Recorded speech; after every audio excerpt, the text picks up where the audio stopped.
जी, तो दोस्तों आज के आई फैक्शनर के लर्निंग वीडियो ट्यूटोरियल में हम इंग्लिश के वर्ड कंप्लेंट के दो डिफरेंट मीनिंग को समझेंगे।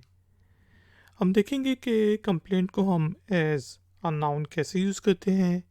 इस पर्पज़ के लिए हम इंग्लिश में 3 सेंटेंसेस बनाएंगे और उनकी ट्रांसलेशन को समझेंगे। वीडियो कंसंट्रेशन से देखें क्योंकि फिर है एक एक्सरसाइज। तो शुरू करते हैं जी अपना आज का इफेक्शनर का लर्निंग वीडियो ट्यूटोरियल। दोस्तों, वर्ड कंप्लेंट का मीनिंग, पहला मीनिंग होता है शिकायत करना, शिकायत दर्ज करना। किसी भी शिकायत को हम कंप्लेंट कह सकते हैं। जिस तरह हम कहेंगे व्हाट्स योर कंप्लेंट, कि आपकी शिकायत क्या है। What's your complaint. इसके अलावा दोस्तों मेडिकल टर्म में भी जो छोटी मोटी बीमारी होती है उसको भी कंप्लेंट कहा जाता है। जिस तरह हम कह सकते हैं कि he is getting a treatment for hair fall complaint.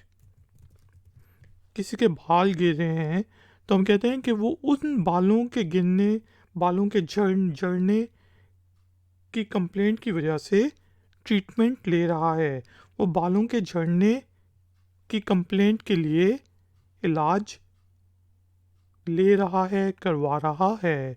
He is getting a treatment for hair fall complaint. चलिए एक और सेंटेंस बनाते हैं। जिस तरह मैं कहता हूँ कि आई will file an official complaint. किसी सरकारी दफ्तर में कोई रिश्वत ले रहा है या कोई और प्रॉब्लम है तो उसको मैं कहता हूँ कि अब मैं इसकी ऑफिशियल कंप्लेंट, शिकायत दर्ज करवाऊँगा। I will file an official complaint. दोस्तों, उम्मीद है कि आपको इंग्लिश के वर्ड कंप्लेंट के मीनिंग समझ आ गए होंगे। टाइम हुआ है एक्सरसाइज का। तो एक्सरसाइज के लिए आपने इंग्लिश के वर्ड कंप्लेंट को यूज़ करते हुए इंग्लिश में एक छोटा सा सेंटेंस बनाना है। उसे नीचे दिए गए कमेंट्स बॉक्स में पोस्ट कर देना है। अगर उस सेंटेंस में कोई गलती हुई तो हम में से कोई पॉइंट आउट कर देगा। वीडियो पसंद आई है तो लाइक का बटन ज़रूर प्रेस करें, वीडियो को शेयर करें और अगर आप चैनल पे नए हैं तो चैनल की सपोर्ट के लिए और नई नई नोटिफिकेशंस के लिए चैनल को सब्सक्राइब करके बेल आइकन को प्रेस कर दें। मिलेंगे एक और नए वीडियो ट्यूटोरियल में। Until then take care, keep learning, keep enjoying.